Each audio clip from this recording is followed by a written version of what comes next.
Hello. Today I want to talk about, in a way, stuff that applies to both of these proposals, these subjects that I'm pushing. And there's a playlist devoted to each one now, and I'll put this on both playlists. The one is the need for a consumer strike, worldwide consumer strike. And I talked about that most recently.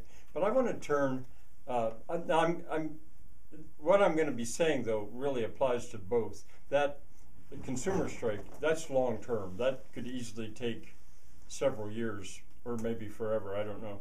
The idea that Biden should resign on December 3rd, that's more short term, although it's also really important.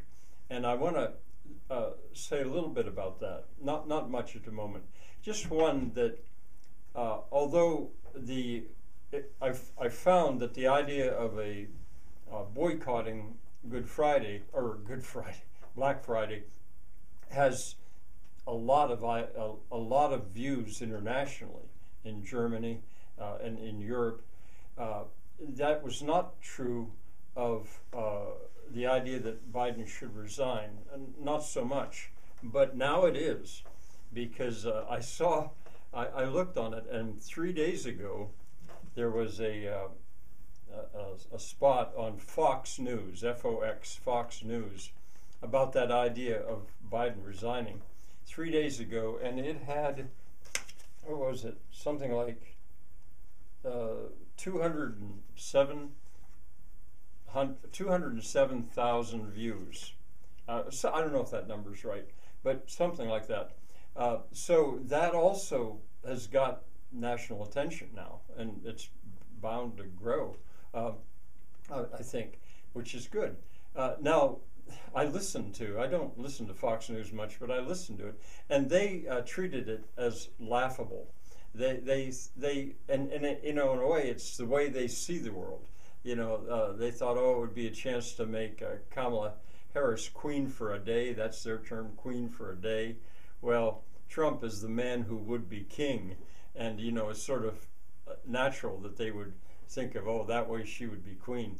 No, I mean, I don't know what other people think about it, but I laid out in my playlist on the subject why I think Biden should resign, and I offered some suggestions of the very hard, fast work that Kamala would have to do in a month and a half. So they had the reasoning wrong, and they're trying to laugh it off. But that's okay. I mean, they can have their view. I like the idea that it's out there. All right, what I want to do, aside from that, is there are certain terms, certain words that I'm not going to explain them right now, but I'm going to tell you that over these next two subjects that I'm pushing, these words and understanding of these words is going to be important. And they're not words that I think Americans think about all that much. One is non-cooperation. Non-cooperation. Another one is civil disobedience. Now, both of those words are associated with Gandhi, somebody else, or another name that probably a lot of Americans don't think much about. But it's also associated more historically with an American. They are, those words, Henry David Thoreau. And Henry David Thoreau, a New England white guy of 150 years ago, he is sometimes described as one of the people that shape the core American personality, to the extent that there is one. And people know about him living in the woods in a cabin by himself for a couple of years. Some people know about that, not everybody. But most people don't know too much about civil disobedience, an essay he wrote. Sanctuary cities. Well, it's time to learn what they are, because they're certainly going to be in the news. Now, deportation, that word deportation, lots of people understand that, and it's been talked about a lot. Immigrants versus migrants, legal immigrants versus illegal immigrants. These are things that it's going to be important to know, to have some understanding of for what we're going to see. Mammon, M-A-M-M-O-N, mammon. I'll explain about that later. I've just told you there's a word. That name could identify the great enemy that we have right now. Global warming, I'm more likely to talk about that than climate change, because the origin of climate change is the global warming. And of course, fossil fuels, I talk about that all the time. That would be gasoline, diesel, jet fuel, kerosene, natural gas, coal.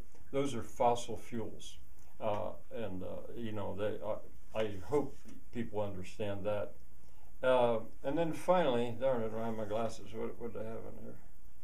Tariffs. Oh, yeah, tariffs. I imagine people mostly don't understand them. They think it's something done to a foreign country. But to understand the effect of tariffs, that's something else that I think I'm mostly speaking to an American audience, but we need to have some understanding of that. So I'm going to put this video on both of those playlists, and I recommend that you take a look at those playlists. I'll give you the links for them. Bye for now.